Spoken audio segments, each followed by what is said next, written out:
can click it. Oh, no.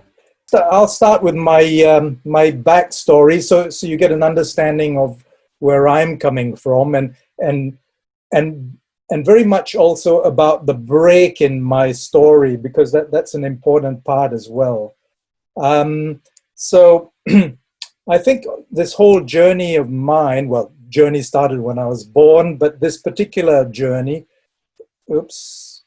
started at a festival in 1982 called the Mind, Body, and Spirit Festival.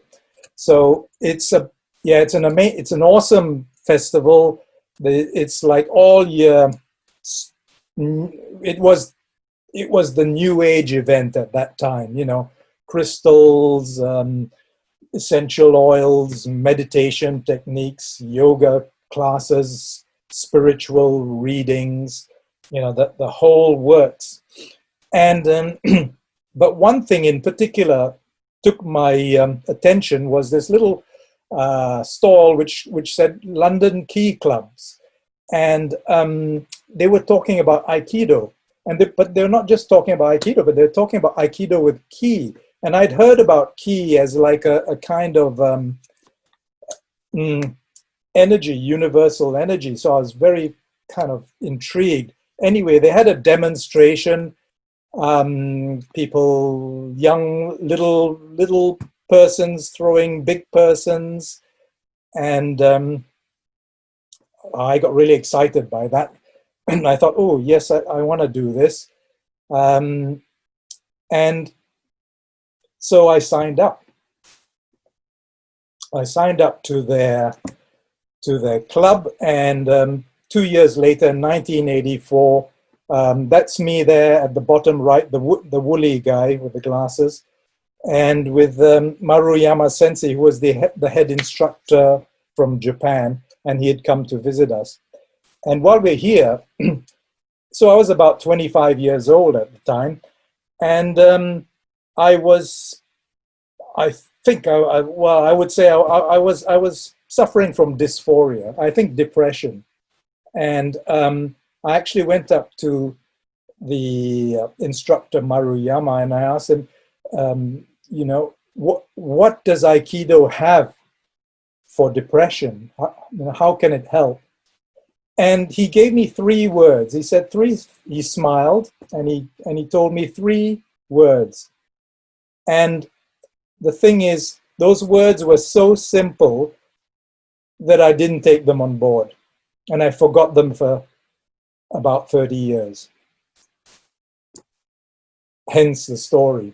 And then a few years later, that's me up there on the right, clean shaven, and you know, done grade, black belt, and my teacher there with his wife, Sensei Ken Williams. And now looking back, I realize what an awesome teacher he was in terms of teaching something about how Aikido can transform us spiritually. But at that time, being a young person, I didn't realize all that. So not long after this photo, I stopped. I stopped for 25 years. And led a life of not being able to get things going in my life, being anxious, being worried, being fearful, being depressed as well, and feeling this unexplainable grief in my heart all the time. So I went through life anyway, and a couple of years ago, I rediscovered Aikido. But the interesting thing was, through my life, I had started realizing stuff, and I'd also started teaching yoga. And when I rediscovered Aikido, I started applying the yoga principles to the Aikido, and I realized actually what it had to offer. And so now I've started practicing it again, and that's why I'm sharing what I'm sharing, because I feel that those 3 words that Maruyama told me back in 1984 have a lot of, I'm realizing the importance of those words, and I'll explain that in a short while.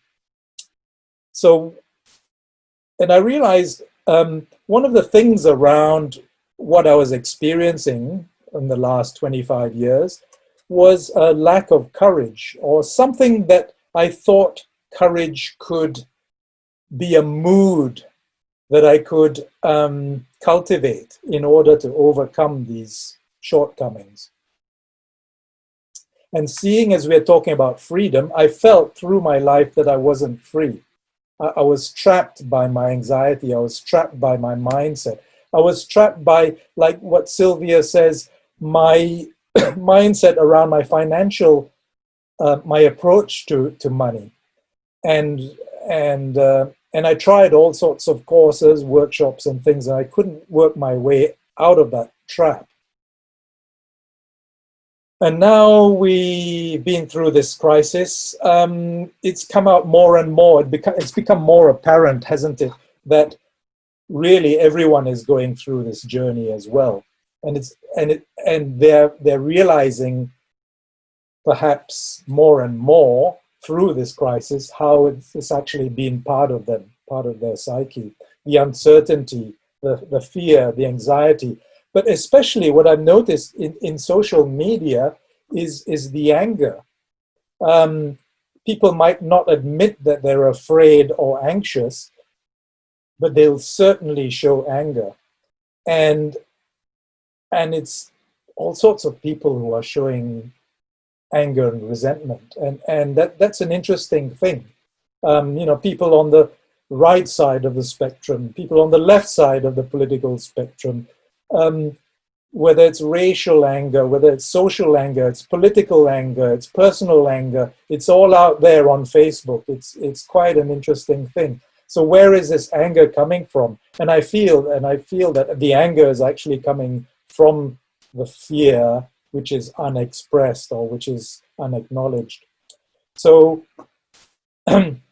how can we work through this? And this is where I thought, well, several people have talked about archetypes, Jung and James Campbell, and several other people.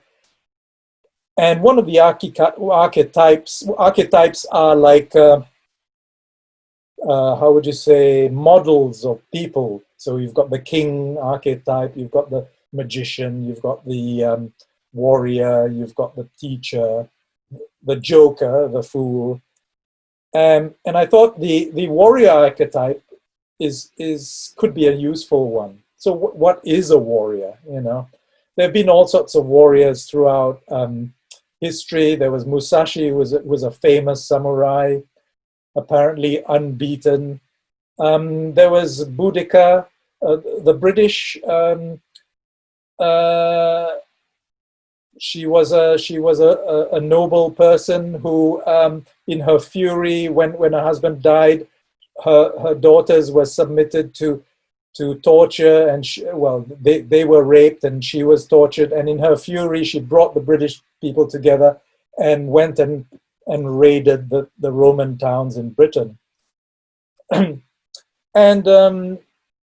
And warriorship has gone through history, and this is a picture actually of one of the last living samurai, who lives actually in the last living samurai are said to live in Fukushima, which was where the nuclear disaster happened. So, warriorship is not just about fighting. It could be about fighting, but it's about protecting.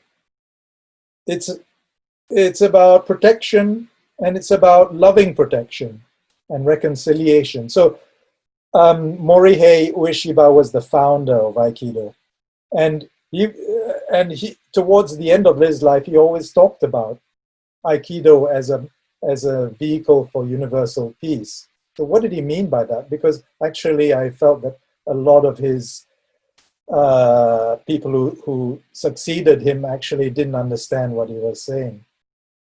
Chogyam Trungpa said, warriorship is not being afraid of who you are. So from this, we're starting to understand that warriorship is not about, having it out with other people. It's about actually overcoming yourself somehow, overcoming something in yourself? Well, people are worried about change. They're angry about change, 5G, about this, about that, political change. We're anxious about change. We're depressed about change. But actually, change is the only constant in life. So said Heraclitus and various other people. I think Buddha did, and Lao Tzu, and wise people anyway. I think every wise person who's come to that realization. So how do we deal with this change? And so this is what the sort of the substance of what I'm talking about today is. So I've come up with 4, you could call them principles, or 4 ideas. Just take them lightly. I'm just presenting them to you lightly, but I think they kind of distill a lot of what I've realized myself. So one is embracing life as it presents itself to you, i.e. taking responsibility. 2 is actually coming back into your center and finding it, because that's where you are going to start accessing your resources. Number 3 is actually having a discipline around doing this daily. So Sylvia was talking about how she has her daily meditation, her daily prayer, her daily gratitude. So all those are daily practices, and this is an important aspect of regaining our courage. And finally, as Tony and Sylvia said, it's not just about yourself. At some point, the building up that you're doing of yourself is actually going to start moving out, and you will be called to actually lead. What can I say? And that leadership will then further build up your character and your courage. So the first one, embracing life. How much do we fight life? We fight our financial circumstances. We fight the fact that we are not making enough money. We fight the fact that we've got a sore knee or sore hips, or we can't walk. Or we fight the fact that, you know, during lockdown we can't actually go out and mix and mingle with people. So we fight all the time. We're resisting. And while we resist, so our way of dealing with that resistance is by complaining, isn't it? And we blame. We say, well, oh, the reason why this is happening is because of the government, or the reason why that's happening is because these people of this race or that race, or people, rich people, or the poor people, or whatever it is. So, or the weather. Oops, sorry, I'm going backwards. So by embracing life, we come to gaining a sense that actually we always have all the resources that we need at this moment, because this moment in time is the only time we've got, and it's the ideal time in our life, because this is the only time we have. And within this time, we have resources to deal with it, if we can remember to, even when you think you don't. So it's a bit like the story of the monk who fell over the cliff, and he was hanging by the branch, remember, on the cliffside, and he saw in front of him a strawberry plant, and he picked the strawberry and ate it, and he said, "Oh, what a delicious strawberry." So for him, he was completely into that particular moment in his life. He had the resources to pick that strawberry. And so it's about taking responsibility for who you are and where you are right now, because that's the only where and who you possibly can be now. So I used to read Don Juan, Carlos Castaneda, and I used to read I was a teenager when I read his books, and I read this stuff, and I thought, well, this is really funky, but I don't know what he's talking about. You know, it's like somehow in myself it made sense, but I didn't understand intellectually what he was saying. So this is one of the things he was saying. Don Juan was telling off Castaneda. He says, you know, you're always complaining. You know, here you are, I'm trying to teach you to be a warrior, but you're just a whinger, you know. You are here because you want to be here. That's the only reason why you're here with me. You should have assumed the responsibility. So the idea that you are at the mercy of the wind would be inadmissible if you were a warrior. Ueshiba said, a true warrior is invincible, not because they are super strong, they're Superman, you know, they've got an insurance policy or whatever. It's because they don't contest, they don't resist. They don't resist the enemy who's approaching. They don't resist themselves. So when you overcome that mind of contention, there is nothing to contend with in life, and then you accept life and you live it gloriously and courageously. So the second aspect is, just check my time, is is finding your center. So finding your center is actually, you know, a lot of people talk about it and they say, oh man, you got to center yourself and find your center. And for a lot of us, it's a bit hard to like, okay, what does it really mean, you know? I can't see your questions now, but if you do have any questions around all this, I'll pick them up later. In Aikido, however, we were given a very practical way of finding our center, and we'll go through this in a minute. So it's the way is that center is called the hara, or it's called in Aikido it was called the 1 point. Hara is an ancient concept of the not only of the samurai, but of anyone who was studying a way, a do, yeah. So there's Aikido, there's Judo, there's all sorts of different. There's Kyudo. Those do means way. Way is like the Tao of something. So when you practice a do, you are actually learning not just to make tea or to do a painting or to throw someone or to shoot a bow and arrow. You are actually learning to master yourself. Yeah. So that's what a do is. And all these do's talked about the hara. They talked about, well, before you can make tea properly, you need to center yourself. You need to be in your hara. You need to be collected. You need to be composed. And then you can make tea for someone else. You understand? Then you are in a position mentally, energetically, to give that tea the full respect it needs so that you can make it and offer it to someone with respect. Similarly with all the other arts, whether it's flower arranging or painting. So the 1 point is actually a point just below your abdomen.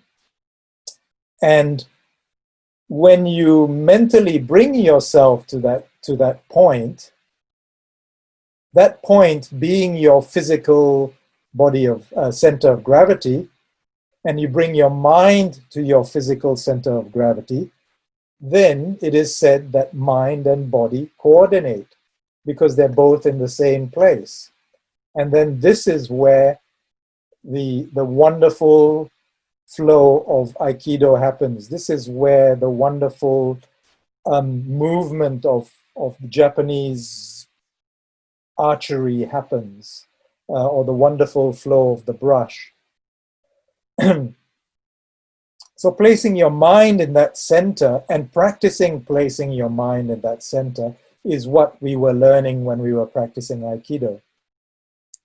So then moving on from that, doing that within your practice, but not only that, but doing it regularly in your own time, and learning to move with that feeling, like when you're walking, through town, when you're cycling, when you are doing anything in life, when you're driving even, drive with one point, move with one point, walk with one point. And you'll find that interesting things will start happening. You will tap into a source of power that you didn't know you had. You will find that people will make way for you.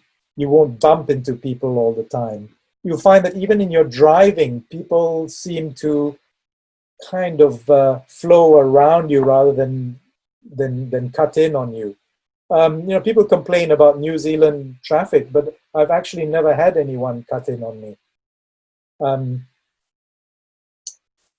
So what were those 3 words that Maruyama said when I asked him what is Aikido's answer to depression? And he said with his smile, keep one point.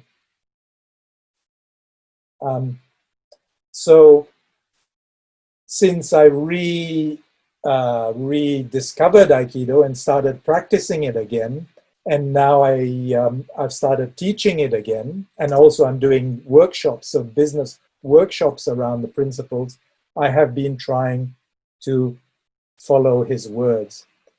And I think what I can say is that, I haven't become a Tony Robbins or a Deepak Chopra or anyone like that. I haven't become a millionaire. But what I found is that my quality of life has become exponentially better because I'm actually enjoying life more. And my anxiety seems to have, most of the time, seems to have disappeared. So sometimes I might wake up with some anxiety, but then I remember to do what I need to do. And by mid-morning, it's kind of dissipated. So it's an interesting thing. My last year has been an interesting journey. And that's why I feel I wanted to share this with you. So Sylvia talked about being in the eye of the storm. Tohi, who was one of the teachers of Aikido, said, by putting everything into the one point, by dropping it into the one point, whether it's anger, shock, someone shouting at you, or whatever, we experience Fudoshin. So that once it's like a black hole, all that anger, emotion stuff just kind of gets grounded. And then we are able to go through life keeping our stability and keeping our emotional awareness about us and our mental clarity about us. So let's do an exercise. So what I suggest is, sit upright. We'll just do this for a minute. Just make sure we're doing okay with time. Almost 3 o'clock. So for a couple of minutes, sit upright and just close your eyes. You can place your hands on your lap, wherever is comfortable. Feel the weight flowing down from your shoulders, so feeling your shoulders relaxing.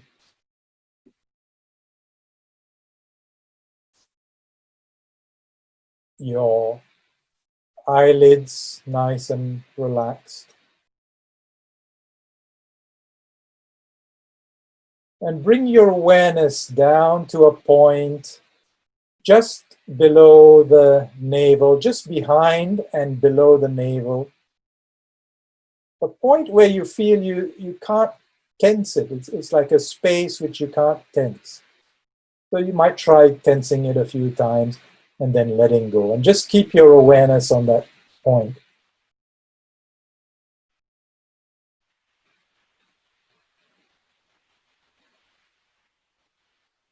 And if you wish, you can take a few breaths, nice, easy, deep breaths, breathing into that point.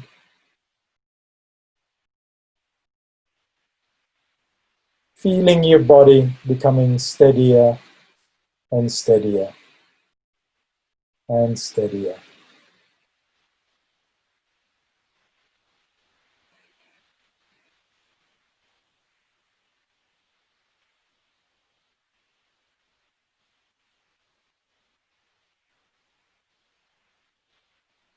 Keep your awareness at that point.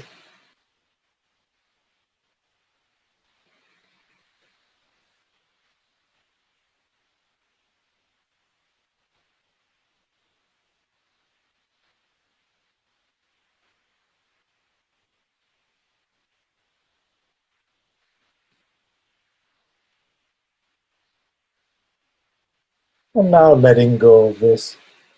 And you can open your eyes again.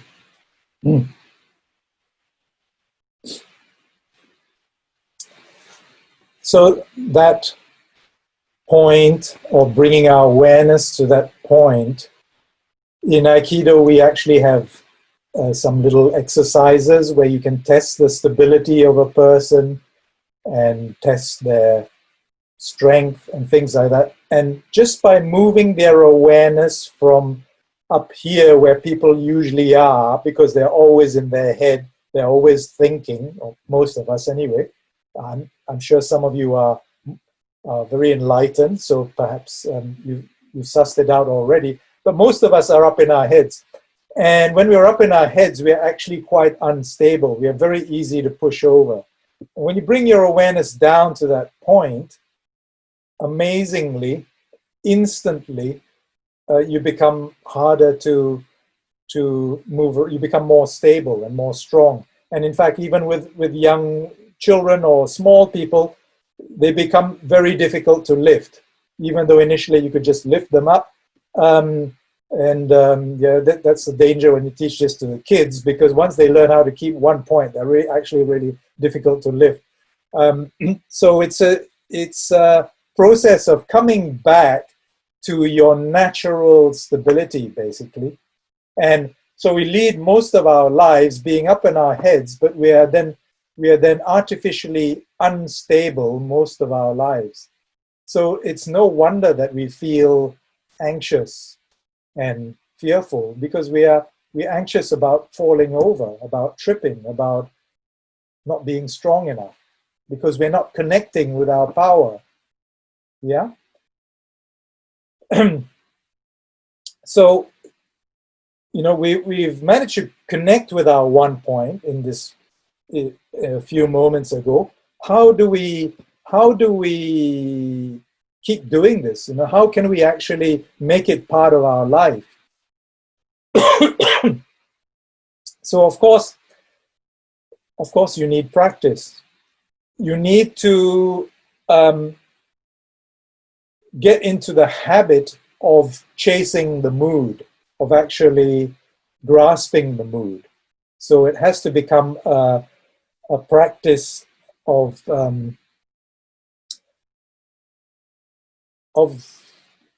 observing yourself from moment to moment. Where am I? Am I in my one point?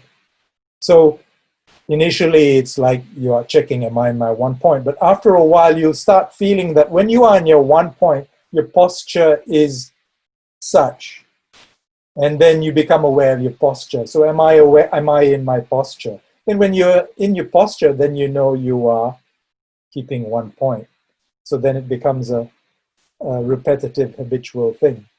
So it is being courageous is not something that, is for the lucky few.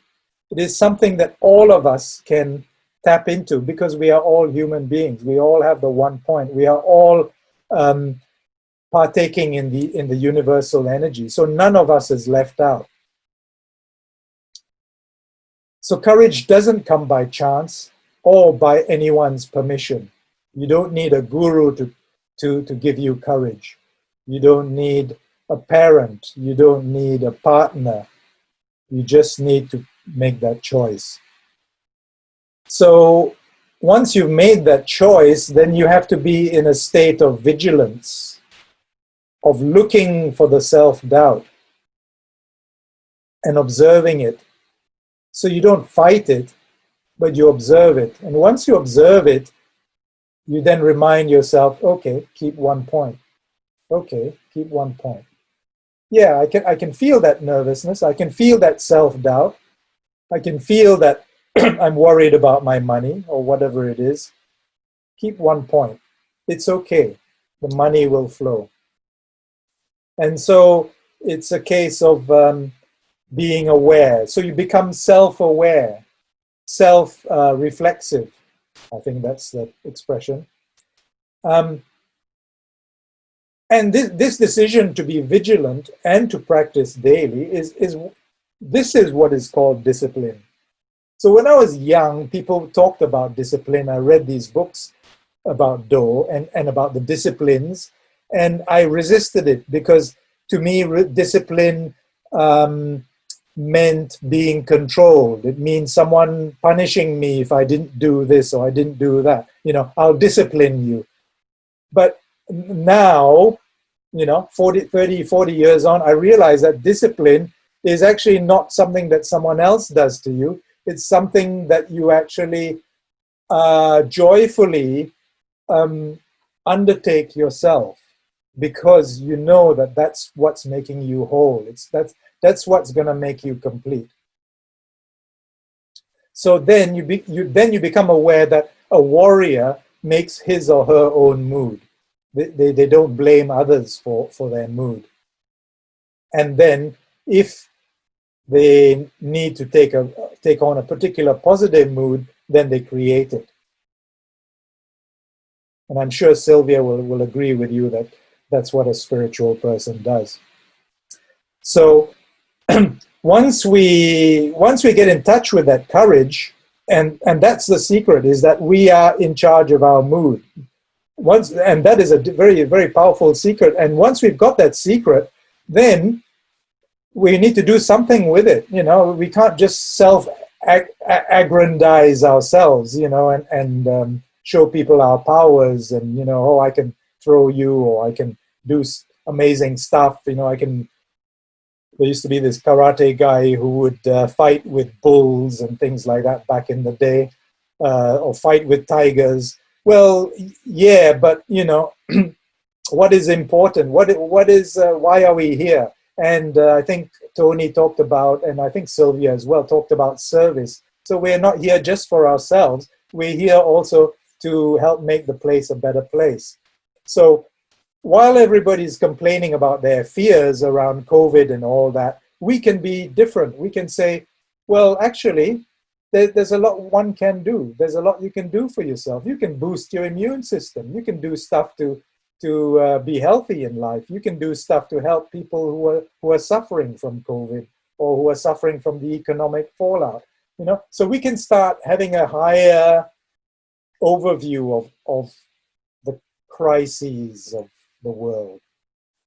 So having taken responsibility for yourself, found your center, and tapped into your, I can't read it because the video things are there, mood of courage, go out and act in the world.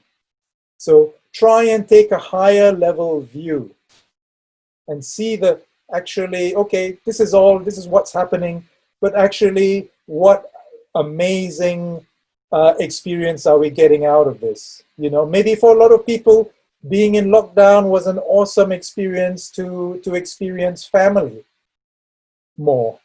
Actually talk to their kids or talk to their parents or whatever it is, So every crisis brings, maybe wartime was an awesome experience to learn about growing your own veggies and being self-sufficient and not being so wasteful. I think Sylvia would probably agree that people learn how to recycle. They learn how to, and in fact, one interesting thing about that is apparently during the wartime, that was the time when the British were apparently the most healthy because they were growing their own food. And then after that, everything went to custard because They went, people went back to canned food and baked beans and whatever it was. But all that fresh food was a great opportunity as well. So how can we take a higher level view? And through finding our feeling of calmness by keeping in our 1 point within the eye of the storm, we can start influencing others. And this is something actually research has been done around heart EMFs. And what they found is that a person who is calm has a particular pattern of heart rate variability, they call it. And that pattern actually gets mirrored onto other people. It actually influences other people's heart patterns.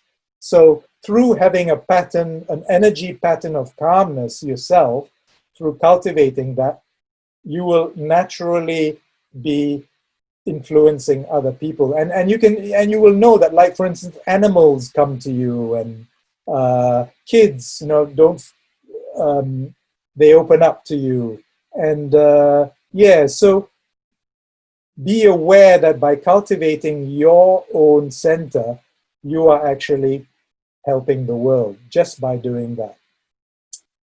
And then you will find that you will be starting to lead people, become a leader, and become more solution-oriented rather than problem-oriented. So like the eye of again, we talk about the eye of the typhoon, which is always peaceful. Inner calm results from great strength of action, or results in great strength of action. I can't actually read the word, but both of them, because when we are in a calm, like the typhoon, we can actually create a lot of movement on the outside while keeping very still on the inside. And that's one of the things that we learn in Aikido. We can actually throw someone very powerfully while we ourselves are keeping a very still center. So what does the archetype of warriorship mean? Now that we've been through this little journey, how long do I have? 3:11. I've got 4 minutes. Is that right, Tony? People will start coming to you as a leader, whether you like it or not. They'll start asking you questions. They'll start calling you up. Oh, how do I do this? How can I do that? And you will start be influencing people and telling them, well, not by preaching to them, but by the way you talk, you'll be teaching them subliminally how to start taking responsibility themselves. And you will subliminally start helping them realize that they actually have resources. And as you transform, people will transform around you. So don't wait like me for 25 years. You can do it now. And I always felt I was the odd one out. I'm the odd one out who can't do all this new age stuff because it doesn't work for me. I tried all this money stuff and it doesn't work for me. I must be one of the odd one out. Well, I think there's no odd one out. We just make the choice. Now let's see if I can get rid of all this stuff, because actually I can't bloody read this. Sorry for my rudeness.